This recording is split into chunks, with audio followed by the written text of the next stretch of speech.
হেদায়েত একটা ভিন্ন জিনিস। মুসলমানের ঘরে জন্মগ্রহণ করলেই মুসলমান হয় না, আবার কাফেরের ঘরে জন্মগ্রহণ করলেই কাফেরই থাকবে, তাও হয় না। দেখেন না, হযরতে ইব্রাহিম আলাইহিস সালামের পিতা ছিল মুশরিক, কাফের মুশরিকের ঘরে, মূর্তি পূজারীর ঘরে আল্লাহ পাঠালেন ইব্রাহিম খলিলুল্লাহ আলাইহিস সালাতু ওয়াস সালামকে। সুবহানাল্লাহ। আবার নূহ আলাইহিস সালাম আল্লাহর পয়গম্বর, তার ছেলে হয়ে গেল কাফের, ঠিক না? এই জন্য হেদায়েত এটি আল্লাহর দান। হেদায়েতটা কার দান?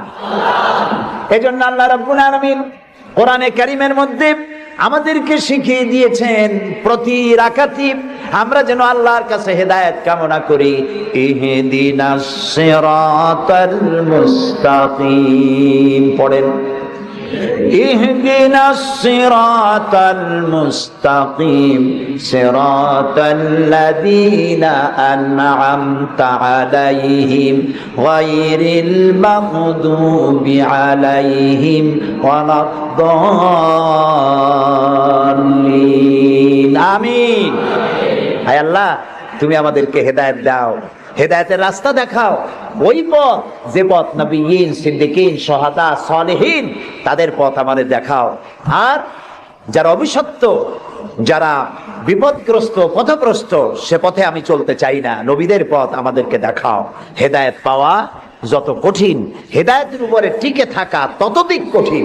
সেই জন্য আল্লাহ তাআলা হেদায়েত প্রাপ্তদের জন্য একটা দোয়া শিখিয়ে দিয়েছেন, এই দোয়াটা করো যাতে তোমরা হেদায়েতের উপরে টিকে থাকতে পারো। দোয়াটা কি?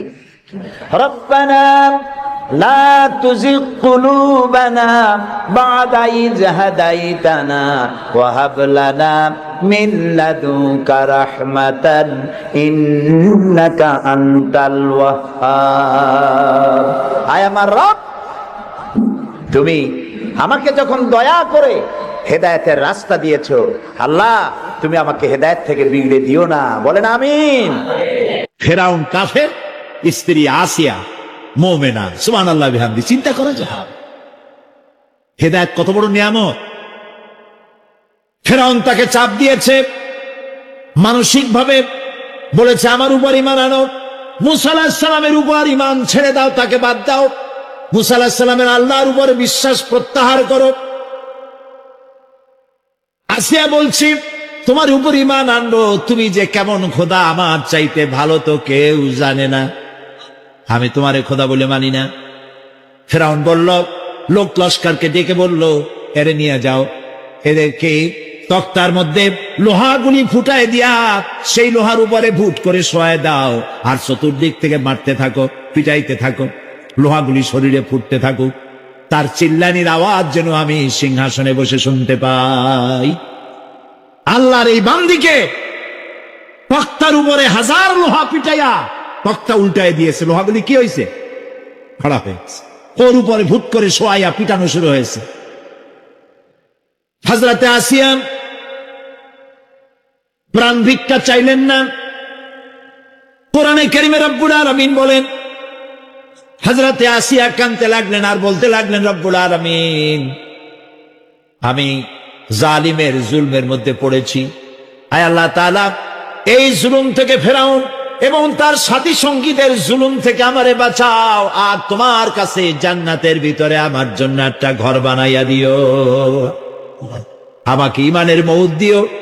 রব্বুল আলামিন ফেরেশতাদেরকে অর্ডার করলেন, আমার ফেরেশতারা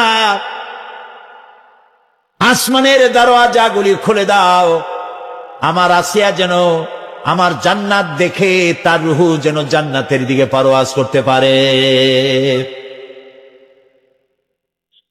হেদায়েত আল্লাহ যারে দেন, আগুনের উপরে দাঁড়িয়ে সে আগুনের অগ্নি পরীক্ষা দিয়ে হেদায়েতের উপরে টিকে থাকে, আর কপালে যার নাই হেদায়েত থেকে বিগড়ে যায়। এই জন্য আল্লাহর কাছে দোয়া করতে হবে, রব্বানা লা তুযিগ কুলুবানা বা'দা ইয হাদাইতানা ওয়া হাব লানা মিন লাদুনকা রাহমাতান ইন্নাকা আনতাল ওয়াহ্হাব।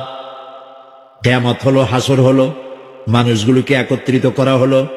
এবার আল্লাহ দরবারে আল্লাহ রাব্বুল আলামিন হিসাব নিবেন, নিকাশ করবেন, হিসাব নেবেন। দুই ধরনের হিসাব হবে। সমস্ত মানব কুলের অপরাধী ভালো কাজের খাতাপত্র হাজির হয়ে যাবে, এটি এক ধরনের। আর মোমেন ব্যক্তিদের অপরাধের খাতাগুলিও এক জায়গায় হবে আল্লাহ রাব্বুল আলামিনের সামনে। নবীজি বলেছেন দোয়া করো আল্লাহর কাছে এভাবে, আল্লাহুম্মা হাসিবনি হিসাবান ইয়াসীরা। পড়েন আল্লাহুম্মা হাসিবনি হিসাবান ইয়াসীরা। আয় আল্লাহ তুমি আমাকে সহজ হিসাব নাও। সাহাবীরা জিজ্ঞেস করেছেন নবীজি সহজ হিসাব কাকে বলে? আল্লাহ নবী বলেছেন কিয়ামতের দিন আল্লাহ রাব্বুল আলামিন যদি কাউকে ক্ষমা করতে চান, কারো প্রতি যদি আল্লাহর দয়া হয়ে যায়, তাহলে রব্বুল আলামিন তাকে এক পর্দার আড়ালে নিয়ে যাবেন আর জিজ্ঞেস করবেন বান্দারে এই সব গুনাহ করছো নাকি? গুনাহগুলির নাম আল্লাহ বলবেন, দেখায় দিবেন এই এই গুনাহ করছিস। আল্লাহ আল্লাহ কে জিজ্ঞেস করবেন? কে জিজ্ঞেস করবেন? বান্দাকে। আল্লাহ আল্লাহ নিজে বান্দাকে জিজ্ঞেস করবেন। বান্দা ভয় কলিজা গলার কাছে চলে আসবে, আবার মৃত্যুর মতো ভয় সৃষ্টি হয়ে যাবে, কাঁদতে কাঁদতে অস্থির হয়ে যাবে, বলবে আল্লাহ আমি তো করে ফেলেছি, আমি তোমার কাছে মাপ চাই, আমাকে ক্ষমা করে। বান্দার এই হয়রানি আর পেরেশানি দেখে আল্লাহ রাব্বুল আলামিন বলবেন বান্দা যাও, চলে যাও, আমার জান্নাতে চলে যাও, আমি তোমার মাফ করে দিলাম। এই জন্য নবীজি শিখাইছেন দোয়া করো, আল্লাহর কাছে দোয়া করো, আল্লাহুম্মা হাসিবনি হিসাবান ইয়াসীরা। পড়েন আল্লাহুম্মা হাসিবনি হিসাবান ইয়াসীরা। মানুষের যে সাধারণ হিসাব হবে সে সম্পর্কে আল্লাহ পাক বলেন ইয়াউমাইযিন তু'রাদুনা লা তাখফা মিনকুম খাফিয়া। সেদিন তোমাদের হিসাব নিকাশ পেশ করা হবে এবং তোমাদের কোনো বিষয় গোপন রাখা হবে না, কিচ্ছু গোপন থাকবে না, সব প্রকাশিত হয়ে যাবে। ইন্না লিল্লাহি ওয়া ইন্না ইলাইহি রাজিউন। আল্লাহ তাআলা বলেন ইয়াউমাইযিন ইয়াসদুরুন নাসু আশতাতান লিয়ুরাউ আ'মালাহুম ফামান ইয়া'মাল মিসকালা যাররাতিন খায়রান ইয়ারা ওয়া মান ইয়া'মাল মিসকালা যাররাতিন শাররান ইয়ারা। সেদিন মানুষকে বিভিন্ন দলে বিভক্ত করা হবে, সব এক জায়গায় থাকবে হাসরে মানুষ। তখন আসামি খুনি, এই যে বিরাট মাহফিল, বিশাল মাহফিল, এর মধ্যে চোর ডাকাত খুনি এই জাতীয় লোক থাকতে পারে না? পারে কিনা?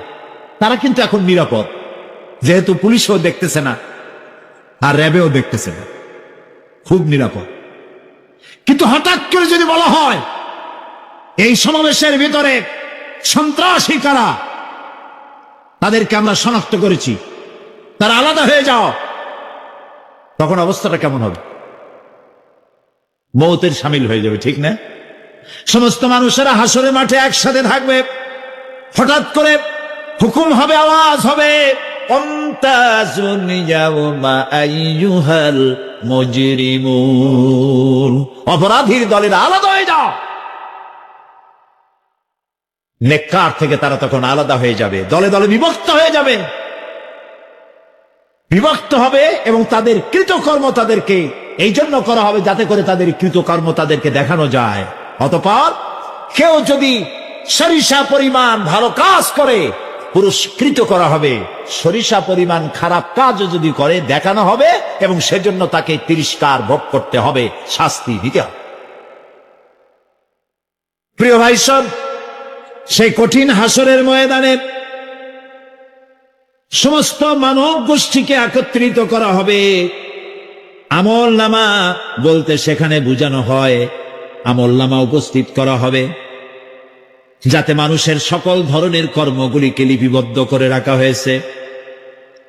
আল্লাহ তাআলা বলেন ووضع الكتاب فترى المجرمين مشفقين مما فيه ويقولون يا ويلتنا ما لهذا الكتاب আর আমলনামার সামনে রাখা হবে, তাতে যা লেখা আছে তার কারণে আপনি অপরাধীদেরকে ভীত এবং সন্ত্রস্ত দেখতে পাবেন। আল্লাহ তাআলা বলছেন আমলনামা হাতে এসে যাবে এবং এই হাতে আমলনামা পাওয়ার পর তারা বলবে মালি হাদাল কিতাব লা ইউগাদিরু সগীরাতান ওয়ালা কাবীরাতান ইল্লা আহসাহা।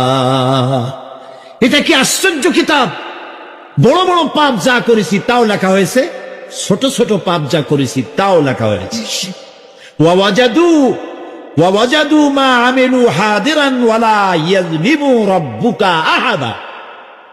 যা যা তুমি আমল করেছিলে সমস্ত কৃতকর্ম কাগজে পত্রে লেখা আছে। তোমার রব কারো প্রতি জুলুম করবেন না। আমাল্লাহু বিযাল্লামিন লিল আবিদ। আল্লাহ তাআলা বান্দার উপরে কখনো জুলুম করেন না। এগুলি সব উপস্থিত হয়ে যাবে, বিশ্বাস করেন? এইখানে মাত্র কয়েকজন লোক কইল জি, এটা তো ঈমানের প্রশ্ন। এসব কথা যা বলা হলো বিশ্বাস করেন? আল্লাহ যেন এই বিশ্বাস আমাদের কলিজার মধ্যে গেড়ে দেন, বলেন আমিন। প্রিয় ভাই সব, আল্লাহ রাব্বুল আলামিন এই কোরআনে কারীমের ভিতরে সব কিছুকে ওপেন সিক্রেট করেছেন, কোন গোপন কিছুই রাখেন নাই, সবগুলিকে খুলে খুলে বলে দিয়েছেন। আল্লাহ তাআলা বলেন ওয়া কুল্লা ইনসানিন আলজামনাহু তাইরাহু ফি উনুকি ওয়া নুখরিজু লাহু ইয়াওমাল কিয়ামাতি কিতাবান ইয়ালকাহু মানশুরা। ওয়া কুল্লা ইনসানিন আলজামনাহু তাইরাহু ফি উনুকি। আমি প্রত্যেক মানুষকে, মানুষের কর্মকে তার গ্রীবা লগ্ন করে দিয়েছি। এই যে গলা, গলা, এই গলার কাছে একটা ঘুটলির মতো, একটা সিম কার্ডের মতো এইখানে আমি রেখে দিয়েছি। কোথায়? কোন গলায়? কে বলতেছেন এ কথা? এই ঘুটলির ভিতরে তুমি যা করতেছো সব লিপিবদ্ধ হচ্ছে। সুবহানাল্লাহ বলেন। এখন বলতে পারেন অদৃশ্য এই ঘুটলি, এটা তো দেখি না, এটা কে বলতেছে? আমি কিন্তু দেখতে পাচ্ছি না। আপনারা দেখেন নাকি? কেউ দেখেন না। হাত দিয়ে ধরে দেখেন, পান নাকি? ধরাও যায় না, দেখাও যায়। আল্লাহ বলছেন আছে, তাহলে বিশ্বাস করতে হবে। এর ভিতরে সব রেকর্ড হয়ে যাচ্ছে। আপনি বলবেন এতটুকুন ঘুটলির মধ্যে, তাবিজের মধ্যে আমার সারা জীবনের সব কথার সব কাজ ঢোকে কেমনে? কেমনে লেখা? তাহলে পাল্টা প্রশ্ন করি, আপনার মোবাইলের সিম কার্ডে এত ফোন নাম্বার, এত ইমেল, এত কি বলে, এত টেক্সট, এত কিছু, আপনার আরো কি জানি আছে, মেসেজ দেওয়াটা হাবিজাবি আছে না, অনেক কিছু গোষ্ঠী সুদ্ধা, এগুলো কেমনে হয়? 70টা সিম কার্ডের মধ্যে কেমনে হয়? শত শত টেলিফোন নাম্বারের মধ্যে ঢুকে যায়। আমার একটা টেলিফোন দিয়ে মোবাইল দিল, কোথা থেকে দিল? লিসবন। কোথায়? কি আন্দাজে কয় অস্ট্রেলিয়া? লিসবন হচ্ছে পর্তুগালের রাজধানী। পর্তুগালের রাজধানী, সেখানে প্রোগ্রাম ছিল, ওরা আমাকে একটা মোবাইল দিল। এতে যে কত ফাংশন আল্লাহ ভালো জানে, আমি এখনো শিখতে পারিনি এত ফাংশন, এতটুকু একটা মোবাইলের মধ্যে। কম্পিউটার, কম্পিউটারের ছোট্ট একটা মাইক্রোচিপ যন্ত্র, যে কম্পিউটার ব্যবহার করা এখন বাচ্চা ছেলেবেলারাও জানে। এটা একটা পৃথিবীর বিস্ময়। এই কম্পিউটার, আপনি যান ব্যাংকে, কম্পিউটারের ছোট্ট সেই মাইক্রোচিপসের মধ্যে সারা চট্টগ্রামের সমস্ত মানুষের টাকা লেনদেন, ট্রানজেকশন, এর যার কিছু আপনি করেছেন সব কিছুর হিসাব এখানে রয়েছে, আছে না? তাহলে এতটুকুন একটা মাইক্রোচিপসের মধ্যে এত সহস্র কোটি কোটি টাকার হিসাবপত্র, লেনদেন, এই ছোট্ট জিনিসের মধ্যে ঢুকাবার মতো জ্ঞান মানুষের মাথায় দিছে কে? বলেন কে? সেই আল্লাহই তো গলায় ঝুলায় রাখছে। তাহলে এটা সম্ভব না? সম্ভব কি না? সম্ভব। এখন এই কথাগুলি বলে আল্লাহ মানুষের ক্ষতি করছেন না উপকার করছেন? উপকার করেছেন। এইটা যদি আমার বিশ্বাসে থাকে যে আমার গলার কাছে এরকম একটা সিম কার্ড আছে, একটা সিম আছে মোবাইলের মতো, এটা মনে করেন মোবাইলের একটা সিম গলায় ঝুলানো আছে, এটা সব উঠতেছে, যা বলেন তাই ওঠে, যা করেন তাই ওখানে লেখা হয়। সুবহানাল্লাহ। এই বিশ্বাস যদি আমার হয়, আমি ভালো মানুষ হয়ে যেতে পারবো। সুবহানাল্লাহ বলে আমি খারাপ কাজ করতেই পারবো না। এই জন্য আল্লাহ পরকালের এই কথাগুলি কোরআনে কারীমের মধ্যে এত বেশি করে বলেছে। মানুষের চরিত্রবান হওয়ার জন্য আল্লাহর ভয়, পরকালে বিশ্বাস, এর থেকে বড় ওষুধ পৃথিবীতে আর নাই। সব লেখা হচ্ছে, মানুষ বিশ্বাস করে না, এ হলো মূল কথা। যতক্ষণ মাহফিলে থাকে কেমন লাগে? এই যে বসে আছেন ঘন্টার পর ঘন্টা, কেমন লাগে? কোন বেহেশতের মতো। বাড়ির কথা মনে আছে এখন? বউর কথা মনে ওঠে? ছেলে মেয়ের কথা মনে ওঠে? সুবহানাল্লাহ কইতে ইচ্ছা করে না? মাজালিসুল ইলম হিয়া রাউদাতুম মিন রিয়াদিল জান্নাহ। এখানে ইলম আলোচনা করা হচ্ছে, কোরআন আলোচনা করা হচ্ছে। এটা তো রজবালি প্যারেড ময়দান নয়, এটা জান্নাতের টুকরা হয়ে গিয়েছে। বেহেশতের বাগানে বসে আছে। বেহেশতে মানুষেরা দুনিয়ার কথা চিন্তা করবে না। দুনিয়া কি? এটা তো পায়খানা। এখানে আসছিল ওই পায়খানা করার জন্য, এটা পায়খানা। আর মানুষেরা পায়খানা সাজাবার কাজে ব্যস্ত আছে, আসল ঘর ভুলে গেছে। আসল ঘর কোনটা? প্রিয় ভাই, সব মানুষ বোঝে না, ভুলে যায়। সিগারেটের প্রত্যেকটা প্যাকেটে লেখা থাকে ইহা স্বাস্থ্যের জন্য ক্ষতিকর, তারপরেও কি টানা টানে দেখছেন? বিশ্বাস করেন, গা সহ হয়ে গেছে। এই আমলনামা তৈরি হচ্ছে, হঠাৎ করে কিয়ামতে বানায় দেওয়া হবে না। আপনার আমার বডির সাথে লাগানো ওই সিম কার্ডে সব লেখা হয়ে যাচ্ছে। কিয়ামতের দিন এগুলি হাতে দেওয়া হবে, আর আল্লাহ তাআলা বলবেন, ইকরা কিতাবাকা কাফা বিনাফসিকাল ইয়াউমা আলাইকা হাসিবা। ইকরা কিতাবাক, তাকে বলা হবে এবার তুমি পড়ো। কাফা বিনাফসিকাল ইয়াউমা আলাইকা হাসিবা, তোমার এই কিতাব পড়ো, আর তোমার এই হিসাব গ্রহণ করার জন্য কিতাবটা ভালো করে পড়ো। তোমার নিজের হিসাব নেওয়ার জন্য তুমি নিজেই যথেষ্ট। তুমি দোজখে যাবা না বেহেশতে যাবা, তুমি নিজেই সিদ্ধান্ত নাও কোথায় যাবা। তোমার নিজের কি করছিলা এখন তুমি দেখো। এই জন্য আমি বলি মাঝে মধ্যে আমরা এখন হিসাব করতে পারি এখানে বসিয়া আমাদের কি হওয়া উচিত। ছোটবেলার কথা মনে আছে? নাই? মনে নাই?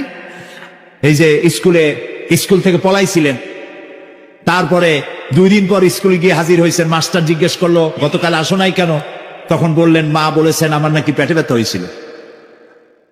এইসব স্কুল ফাঁকি দেওয়া, মার খাওয়া, মানুষের বাড়ির লিচু খাইতে গিয়ে চুরি করিয়া কিল খাওয়া, এইসব ছোট ছোট কথা মনে পড়লে এখনো হাসি পায়। এসব কথা মনে আছে না? ছোট ছোট কথা, ছোট ছোট কথাগুলি যদি মনে থাকে তাহলে কোন হোটেলে, কোন বাগানে, কোথায় কোন পাপ করেছেন তা মনে নাই। এখন নিজে হিসাব করেন জায়গা কোথায় হওয়া উচিত, পাপ করেছেন কত, ভালো কাজ করেছেন কত, নিজে হিসাব করে দেখেন কোন দিকে যাবেন।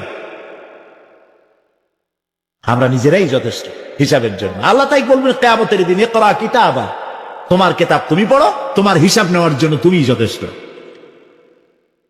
আহারে, আল্লাহ রাব্বুল আলামিন বলেন, وَأَشْرَقَتِ الْأَرْضُ بِنُورِ رَبِّهَا وَوُضِعَ الْكِتَابُ وَجِاءَ بِالنَّبِيِّينَ وَالشُّهَدَاءَ بَيْنَهُمْ بِالْحَقِّ وَهُمْ لَا يُظْلَمُونَ। পৃথিবী তার রবের নূরের ঝলকানিতে উদ্ভাসিত হবে। সুবহানাল্লাহ, সুবহানাল্লাহ। আল্লাহর নূরের ঝলকানিতে গোটা পৃথিবী উদ্ভাসিত হয়ে যাবে। আমলনামা তুলে ধরা হবে, পয়গম্বর এবং সাক্ষীগণকে হাজির করা হবে এবং সকলের প্রতি সুবিচার করা হবে, তাদের কারো প্রতি জুলুম করা হবে না। আল্লাহ গ্যারান্টি দিচ্ছেন কারো প্রতি জুলুম করা হবে না। সুতরাং হে মানুষেরা, ইয়া আইয়ুহাল ইনসানু ইন্নাকা কাদিহুন ইলা রাব্বিকা কাদহান ফামুলাকি। হে মানুষ, তোমার পালনকর্তা পর্যন্ত পৌঁছতে তোমাকে অনেক কষ্ট করতে হবে, এরপর তুমি তার সাক্ষাৎ পাবে, কিয়ামতে তোমার সাক্ষাৎ হবে। কাজেই তোমার নিজের আমলকে সুন্দর করে আমলকে তৈরি করে নাও। فَأَمَّا مَنْ أُوتِيَ كِتَابَهُ بِيَمِينِهِ فَسَوْفَ يُحَاسَبُ حِسَابًا يَسِيرًا وَيَنْقَلِبُ إِلَى أَهْلِهِ مسرورا। সুবহানাল্লাহ। যার ডান হাতে আমলনামা দেওয়া হবে, কিয়ামতের দিন আমলনামাগুলি উড়িয়ে দেওয়া হবে। ইমানদারের সামনে থেকে কোন হাতে, আর বেঈমানের পিছন থেকে বাম। হে আমলনামা যখন যার ডান হাতে আমলনামা পৌঁছে যাবে, তার হিসাব নিকাশ সহজ হয়ে যাবে। আমলনামা হাতে করে আনন্দ চিত্তে সে আপন পরিবারের সঙ্গে মিলিত হতে পারবে।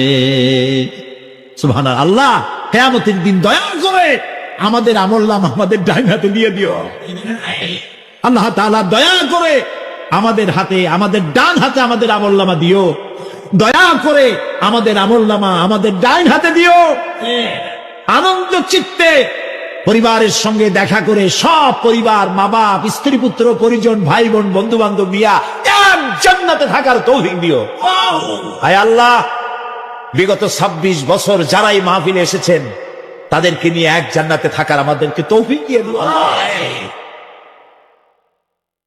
وَأَمَّا مَنْ أُوتِيَ كِتَابَهُ وَرَاءَ ظَهْرِهِ فَسَوْفَ يَدْعُو ثُبُورًا وَيَصْلَى سَعِيرًا। আর যার আমলনামা পিছন থেকে বাম হাতে আসবে, সে তো মৃত্যুকে আহ্বান করতে থাকবে, মৃত্যুকে ডাকবে। এর থেকে যদি মরে যেতে পারতাম তাও ভালো হইতো। তার আর উপায় থাকবে না, তার জায়গা হবে জাহান্নাম। নাউযু বিল্লাহ। আমরা সবাই বলি নাউযু বিল্লাহ। এরপরে আল্লাহ রাব্বুল আলামিন মিজান খাড়া করবেন, দাড়িপাল্লা। মিজান কি? দাড়িপাল্লা। ইনসাফ কি মুকদ্দাস তারাজু। ইনসাফের প্রতীক কি? তাও করতে পারেন না, জোরে বল না। এটা হচ্ছে ইনসাফের প্রতীক। সুপ্রিম কোর্ট ঢাকা, সুপ্রিম কোর্টের সামনে বিশাল দাড়িপাল্লা টানা, দেখছেন না? মানুষেরা তো বোঝে না, গ্রাম দিয়ে লোকেরা যায়, যাই এটা দেখে আর কয়, ওরে বাবা, জামাত ইসলামের এত বড় অফিস। দাড়িপাল্লা তো জামাত ইসলামের না, এটা ইনসাফের প্রতীক। তারা ক্ষমতায় গেলে ইনসাফ করবে, এটা বুঝাবার জন্য এই প্রতীককে গ্রহণ করেছে। আল্লাহ যেন ইনসাফ করায়, আল্লাহ যেন ইনসাফ করার তৌফিক দিয়ে দেয়। বলুন আমিন, জোরে বলেন আমিন। কিয়ামতের দিন এই দাড়িপাল্লা মিজান আল্লাহ তাআলা প্রতিষ্ঠিত করবেন, এবং এই মিজানে যার পুণ্য পাল্লা ভারী হবে সে কৃতকার্য, আর যার পাল্লা হালকা হবে আহা সব শেষ। আল্লাহ রাব্বুল আলামিন বলেন, وَنَضَعُ الْمَوَازِينَ الْقِسْطَ لِيَوْمِ الْقِيَامَةِ فَلَا تُظْلَمُ نَفْسٌ شَيْئًا وَإِنْ كَانَ مِثْقَالَ حَبَّةٍ مِّنْ خَرْدَلٍ أَتَيْنَا بِهَا وَكَفَى بِنَا حَاسِبِينَ। আমি কিয়ামতের দিন ন্যায় বিচারের মানদণ্ড স্থাপন করব। তখন কারো প্রতি অবিচার করা হবে না। যদি কোনো আমল সরিষার দানা পরিমাণ হয়, আমি তা হাজির করব। সুবহানাল্লাহ, সুবহানাল্লাহ। এবং হিসাব গ্রহণের জন্য আমি যথেষ্ট। এবং হিসাব মানুষেরা মনে করবে, এত মানুষ আদম আলাইহিস সালাম থেকে নিয়ে পর্যন্ত, এখান থেকে নিয়ে কিয়ামত পর্যন্ত সব মানুষের তো উঠবে, সেখানে হিসাব হবে নাকি? একজন একজন করে হিসাব হবে। আল্লাহ বলছেন, আল্লাহ সারিউল হিসাব, দ্রুত হিসাব নিতে সক্ষম। আল্লাহ নিজের কানে নিজে শুনবেন, অন্যের মাধ্যমে নয়, নিজে শুনবেন, প্রত্যেক আর আসামির কাছ থেকে, লোকদের কাছ থেকে তার বক্তব্য শুনবেন, ভায়া মিডিয়া শুনবেন না, নিজেই শুনবেন। আল্লাহর কান আছে না, চোখ আছে না? লোকেরা এই যে বইপত্রে লেখে আল্লাহ হচ্ছে নিরাকার, কত বড় বাজে কথা। আল্লাহ নিরাকার, আমরা এমন এক আল্লাহর ইবাদত করি, তিনি আমাদের কিছু শুনতে পান না, কান টান নাই, তিনি আমাদের কিছু দেখতে পান না। এরকম নাকি আল্লাহ তাআলা? আল্লাহ তাআলা কোরআন শরীফে বলেছেন আল্লাহর হাত, আল্লাহর পা, আল্লাহর চোখ, আল্লাহর মুখ। তবে এগুলি কি রকম? আল্লাহর হাত, পা, চোখ কেমন, আকারটা কেমন? এর একটাই জবাব। কয়টা জবাব? জোরে বলেন। একটাই জবাব, আল্লাহর যেমন হওয়া উচিত তেমন। সুবহানাল্লাহ বলেন, সুবহানাল্লাহ বলেন। এর থেকে আর কোনো জবাব নাই, এই একটাই জবাব, আল্লাহর যেমন হওয়া উচিত ঠিক তেমন। লাইসা কামিসলিহি শাইউন, আল্লাহর অনুরূপ, আল্লাহর মতো আকাশেও কিছু নাই, জমিনেও কিছু নাই। এটা আমাদের ঈমান, এটা আমাদের কি? সুতরাং তিনি জুলুম করবেন না এবং হিসাব নিবেন, আর যথার্থ হিসাব নিবেন, সেখানে কারো প্রতি কোনো জুলুম করা হবে না। ومن خفت موازينه فأولئك الذين خسروا أنفسهم بما كانوا بآياتنا يظلمون। আর যাদের পাল্লা হালকা হবে তারা তো শুধু নিজেদেরই ক্ষতি সাধন করবে, কেননা তারা আমার আয়াত সমূহকে অস্বীকার করত। আল্লাহরে যারা অস্বীকার করত, আখেরাত নাই, কিয়ামত নাই, বেহেশত নাই, কবরের মধ্যে কোনো শাস্তি নাই, কবরের কোনো প্রশ্ন নাই, এগুলি যারা বলতো তারা কিয়ামতে ক্ষতিগ্রস্ত হবে। এখন কিয়ামতের দিন মিজান আমরা হালকা করতে চাই না ভারী করতে চাই? জবাব চাই। কি করবেন? যদি ভারী করতে চান, নেক আমল বেশি বেশি করবেন। আর একটি হাদিস শোনাবো, যেই হাদিসের ভিতরে পাল্লা ভারী করার মতো কথা নবীজি বলেছেন, শুনবেন নাকি? বুখারী শরীফের শেষ হাদিস। আল্লাহর নবী বলেন, কালিমাতানে হাবিবাতানে ইলার রহমান খাফিফাতানে আলাল লিসান সাকিলাতানে ফিল মিজান সুবহানাল্লাহি ওয়া বিহামদিহি সুবহানাল্লাহিল আযীম। নবীজি বলেন, দুইটা কালেমা, দুটি শব্দ আল্লাহর কাছে খুবই প্রিয়, মুখে উচ্চারণ করা একেবারেই হালকা, আর কিয়ামতের দিন এই শব্দ দুটি দিয়ে আল্লাহ রব্বুল আলামিন মিজানের পাল্লাকে ভারী করে দিবে। সেই শব্দ দুটি হলো, পড়েন আমার সাথে, সুবহানাল্লাহি ওয়া বিহামদিহি সুবহানাল্লাহিল আযীম। সবাই পড়েন, সুবহানাল্লাহি ওয়া বিহামদিহি সুবহানাল্লাহিল আযীম সুবহানাল্লাহি ওয়া বিহামদিহি সুবহানাল্লাহিল আযীম। জান্নাতের ভিতরে মানুষের কোনো দুঃখ থাকবে না। কাদের দুঃখ থাকবে না? জান্নাতীদের। কথা কি শোনেন? তো সাথে সাথে ঠাস ঠাস করে জবাব দিতে পারেন না কেন? জান্নাতীদের ভেতরে, জান্নাতীদের কি থাকবে না? কোনো দুঃখ থাকবে না। একটা দুঃখ থাকবে। কয়টা দুঃখ? একটা দুঃখ থাকবে। জান্নাতীরা জান্নাতের ভেতরে মনে মনে ভাববে, কারণ জান্নাত তো সকলের জন্য একরকম হবে না। কারো হবে ফার্স্ট ক্লাস, কারো হবে ডিলাক্স, কারো হবে সুইট ডিলাক্স, কারো হবে second class, third class, fourth class, এরকম। এটা কি ইনসাফ না জুলুম? ইনসাফ। আপনি খালি নামাজ পড়ছেন, রোজা রাখছেন, হজ করছেন, জাকাত করছেন, জাকাত দিছেন, হালাল হারাম বাইসা করছেন, আপনারে যে জান্নাত দেওয়া হবে, ওই ব্যক্তি যিনি তাহাজ্জুদের নামাজ পড়েছেন, কোরআন বুঝেছেন, কোরআন প্রতিষ্ঠার জন্য আন্দোলন করেছেন, জেল খেটেছেন, জরিমানা দিয়েছেন, ফাঁসির মঞ্চে চড়েছেন, তার জান্নাত আর আমার জান্নাত সমান হওয়া কি উচিত? কাজে আল্লাহ তাআলা তো ইনসাফ করবেন কিয়ামতের দিন। নবীদের, সাহাবীদের, তারপরে দ্বীনের জন্য যে যত পরিশ্রম করেছেন তার পুরস্কারটা সেরকমই হবে। এই জান্নাতের ভিতরে, জান্নাতীদের মধ্যে কোনো দুঃখ থাকবে না। একটি দুঃখ ছাড়া। তারা মনে মনে ভাববেন রব্বুল আলামিন অমুক অমুক সময় চায়ের দোকানে বসে আড্ডা মেরেছিলাম, বাসের মধ্যে ঘন্টার পর ঘন্টা বসেছিলাম, আজে বাজে চিন্তা করেছি, সময় চলে গেছে ঘন্টার পর ঘন্টা। ওই সময়গুলিতে যদি তোমার নামের জিকির করতাম, তেলাওয়াত করতাম, তাহলে জান্নাতের ভেতরে আজ আমি আরো ভালো ভালো জায়গা পাইতাম।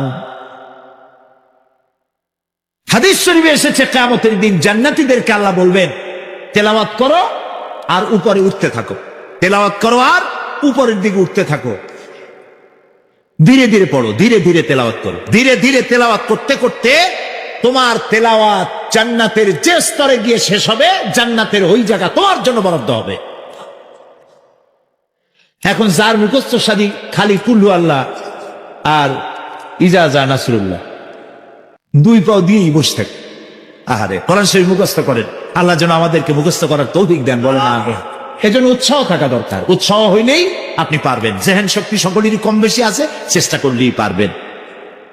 সেই জন্য আমি বলতে চাই, কিয়ামতের দিন জান্নাত যদি আল্লাহ তাআলা দয়া করে আমাদেরকে নসিব করায় দেন, যদি বলবো না, বলবো আল্লাহ তুমি দয়া করে আমাদেরকে জান্নাত দিও, বলেন আমিন। জান্নাতের ভিতরে এই দুঃখ যেন না আসে, সেই জন্য বাসে যখন চড়েন, গাড়িতে চড়েন, রিকশায় চড়েন, একা একা যাচ্ছেন, গুনগুন করে আল্লাহর জিকির করতে থাকেন, সুবহানাল্লাহি ওয়া বিহামদিহি সুবহানাল্লাহিল আযীম, সুবহানাল্লাহি ওয়া বিহামদিহি সুবহানাল্লাহিল আযীম, সুবহানাল্লাহি ওয়া বিহামদিহি সুবহানাল্লাহিল আযীম।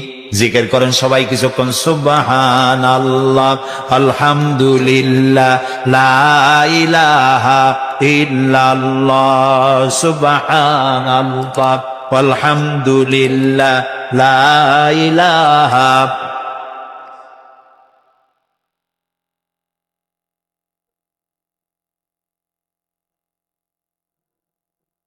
ভালো লাগে না? মজা লাগে না?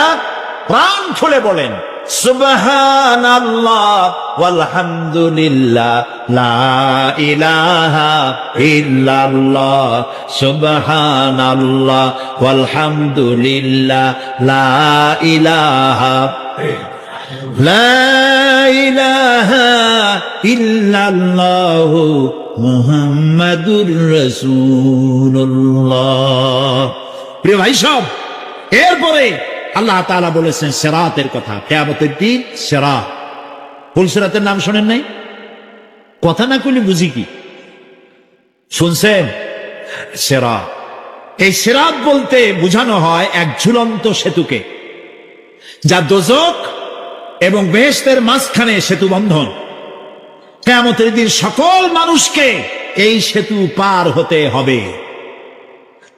তখন মুমিন ব্যক্তিরা সফলভাবে তা পার হয়ে যাবে, আর এ কাজে ব্যর্থ হবে সে, যে ব্যক্তি ব্যর্থ হবে সে জাহান্নামে নিক্ষিপ্ত হবে। আল্লাহ আল্লাহ আল্লাহ। আল্লাহ রাব্বুল আলামিন বলেন ওয়া ইম মিনকুম ইল্লা ওয়ারিদুহা কানা আলা রাব্বিকা হাতমান মাকদিয়া ثم ننجي الذين اتقوا ونذر الظالمين فيها جثيا। তোমাদের মধ্যে সকলেই তা পার হবে, এটা আপনার রবের ফয়সালা, আপনার আল্লাহর ফয়সালা। এরপর আমি খোদা বিরুদ্ধের উদ্ধার করব, আর জালিমদেরকে সেখানে নত জন অবস্থায় ছেড়ে দেব, মানে জাহান্নামের মধ্যে নিক্ষিপ্ত হবে, আর ঈমানদারেরা পার হয়ে চলে যাবে। সুবহানাল্লাহ। আল্লাহ তাআলা যেন দয়া করে আমাদেরকে সিরাত বিজলি গতিতে, বৈদ্যুতিক গতিতে আল্লাহ যেন আমাদেরকে পার করে দেন, বলেন আমিন। সবাই বলেন আমিন। এরপরে শাফাত, শেষ দিবসের প্রতি বিশ্বাসী প্রত্যেক ব্যক্তি সুপারিশ বা শাফাতের বিষয়টা বিশ্বাস রাখতে হবে। দুটি শর্তের ভিত্তিতে শাফাত হবে। সুপারিশকারী সুপারিশের জন্য আল্লাহর অনুমতি লাগবে, আর শাফায়াতকৃত ব্যক্তির জন্য আল্লাহর সন্তুষ্টি প্রয়োজন। এই দুটি শর্ত। প্রথম শর্তের প্রতি ইঙ্গিত করে আল্লাহ তাআলা বলেছেন, যেটা আমরা আয়াতুল কুরসির মধ্যে পড়ি, মান যাল্লাযী ইয়াশফাউ ইনদাহু ইল্লা বিইজনিহি, এমন কে আছে যে অনুমতি ব্যতীত আল্লাহর কাছে সুপারিশ করতে পারে? আছে কেউ? কেউ নেই। একথা মনেই করবেন না যে কোন পীর সাহেবের কাছে মুরিদ হইছেন। আমি এরকম পীরের খবরও জানি। আমি পীর বললেই আপনারা মনে করবেন না যে আমি পীর বিরোধী লোক, এটা মনে করবেন না। কিন্তু ভালো ভালো পীর আছে যারা ব্যবসা করে পীরগিরি করিয়া, শুধু ব্যবসায়ী করে না, ওয়ায়াসুদ্দুনা আন সাবিলিল্লাহ। সূরা তাওবা, ইন্না কাসীরাম মিনাল আহবারি ওয়ার রুহবান লায়াকুলুনা আমওয়ালান নাস বিল বাতিল ওয়ায়াসুদ্দুনা আন সাবিলিল্লাহ। আহলে কিতাবদের মধ্যে এই ধরনের অনেক পীর দরবেশ আছে। কে বলতেছে? আল্লাহ বলতেছে আছে। তারা কি করে? তারা জনগণের মালকে বাতিল পন্থায় ভক্ষণ করে, জনগণকে এমন একটা ভাব দেখায় যে আমাদেরকে হাদিয়া তওবা দিতে পারলে, আমাদের কদমবুসি করতে পারলেই বেহেশতে চলে যাবা, কারণ আমরা হলাম আল্লাহর এজেন্ট। নাউজুবিল্লাহ। পাও দুইখান আগেই বাইর করে রাখে যাতে লোকেরা কিছু একটা করতে পারে। হায় হায়, এদূর জনগণের মাল খাইয়া যদি পেটে তেল মাইখা, নাবিতে তেল মাইখা ডেকে যদি থাকতো চুপ করে, তাও ভালো হইত। আল্লাহ কয় যে এই পর্যন্ত থাকে না, ওয়ায়াসুদ্দুনা আন সাবিলিল্লাহ, আল্লাহর দ্বীন প্রতিষ্ঠার পথে তারা বাধা দেয়। ওর আকীদা খারাপ, ওর এই খারাপ, ওর তাই খারাপ, ওইখানে যাইও না। আল্লাহরে পাইতে হইলে আমার বাড়ি আসো, আমার কাছে মুরিদ হও। আমি ছাড়া ইসলাম কোন জায়গায় নেই। নাউজুবিল্লাহ, সব খারাপ। মানে ইসলাম যেন একটা মনোবলী বিজনেস। এটি হচ্ছে একটা ঘিয়ের দোকানের মতো। আমার দোকানেই কেবল ঘাটি ঘি পাওয়া যায়, আর খাঁটি ঘি কোনো জায়গায় পাওয়া যায়। এই ধরনের শয়তানি কথা বলার কোনো সুযোগ ইসলামে নাই। সুতরাং আপনারা একথা মনেই করবেন না যে কোনো পীর সাহেব আপনাকে সুপারিশ করতে পারবেন। এই বিশ্বাস বদ্ধমূল যেন না থাকে। ওটি শর্তাধীন, হইতেও পারে, নাও হইতে পারে। এমনও তো হতে পারে আপনার পীরে কে সুপারিশ করে তাই কিয়ামতের দিন তিনি হয়রান হয়ে যাবেন। এমনও হতে পারে। না পারে? না পারে কি না? সেই জন্য এটা ভরসাই করবেন না। কেউ আবার দুই পীরের কাছে মুরিদ হয়, ধারণা এই দুইজনের কাছে মুরিদ হয়েছি, দুইজনে দুই হাত ধরিয়া কিয়ামতে এরকম করে মেরে দেবে, আমি জান্নাতের বারান্দায় গিয়ে বসে। জান্নাত তোমার মামু বাড়ির বারান্দা। এত সহজ, এত সহজ। নবীরা কানতে কানতে হয়রান হয়ে গিয়েছে। নবী করিম সাল্লাল্লাহু আলাইহি ওয়াসাল্লাম তাহাজ্জুদের নামাজ সামান্য সময় ঘুমাইয়া নামাজ শুরু করে দিতেন। সূরা বাকারা শেষ, আলে ইমরান শেষ, সূরা নিসা শেষ, মায়েদা শেষ, আরাফ শেষ। সাহাবায়ে কেরাম মনে করতেন রাসূল বুঝি এই নামাজের রুকুতে আর যাবেন না, ফজর হয়ে যাবে এক রাকাতে। যখন রুকুতে যেতেন মনে হতো আর উঠবেন না, যখন সেজদায় যেতেন মনে হতো ইন্তেকাল করেছেন। হযরত আয়েশা বলেছেন, আমাদের মা জগৎ জননী হযরত আয়েশা রাদিয়াল্লাহু তাআলা আনহা বলেছেন, রাসূলুল্লাহ সেজদায় পড়ে যেভাবে কাঁদতেন, চুলার উপরে হাড়ি তুলে দিলে ভাত রান্না করার সময় যেমন একটা আওয়াজ হয় ভাতের হাড়িতে, শোনেন নাই আওয়াজ? রাসূলুল্লাহর কলিজার ভেতর থেকে কান্নার গুমরে আওয়াজ এভাবে উত্থিত হতো। সকাল বেলায় জুতা পায়ে পড়তে পারতেন না, পাও মোবারক ফুলে বড় হয়ে যেত। বেহেশত এত সহজ। প্রিয় ভাই সব, মান যাল্লাযী ইয়াশফাউ ইনদাহু ইল্লা বিইজনিহি, কার ক্ষমতা আছে আল্লাহর পারমিশন ছাড়া কথা বলে সুপারিশ করে? আল্লাহ রাব্বুল আলামিন সুপারিশ করার জন্য যাকে পারমিশন দিবেন আর যার জন্য দিবেন, মাত্র সেই ব্যক্তি শুধু তার জন্যই সুপারিশ করতে পারবে, নিজের ইচ্ছা মতো কারোর জন্য সুপারিশ করতে পারবে না। আমাদের জাতির পিতা নাম কি? সব সময় মনে রাখবেন, আদৌ ভুলবেন না। এই প্রশ্নে কোনো আপোষ নয়। জাতির পিতা কে? হযরত ইব্রাহিম আলাইহিস সালাম। কিয়ামতের দিন আল্লাহ রাব্বুল আলামিনের দরবারে ফরিয়াদ করবেন, রব্বুল আলামিন আমার আব্বাজানের জন্য সুপারিশ করি, তুমি দয়া করে তাকে জাহান্নাম থেকে বাঁচাইয়া দাও। রব্বুল আলামিন বলবেন, ইব্রাহিম তোমার এই সুপারিশ মঞ্জুর হলো না। ইব্রাহিম আলাইহিস সালামের সুপারিশ মঞ্জুর হবে না।